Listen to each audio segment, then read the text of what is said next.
que é? Ué. Halloween. Quem é? Não sei. É de Halloween. Não é. Como chama? Cuidado, você que tem uma vareta, eu tenho medo de espetar você. Acho que Como é que chama isso aqui? Espantalho. espantalho não é de Halloween. Não? O que diria? É de fadeiro. Do quê? O que é? É de fazenda. É de fazenda, fica no milho, não é? Pra espantar os bichos, não é? É. Mas é de Halloween.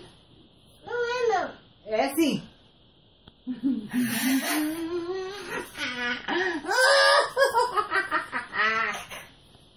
Tinha, mas a vovó vai procurar. Vem cá, Ana, cuidado que esse...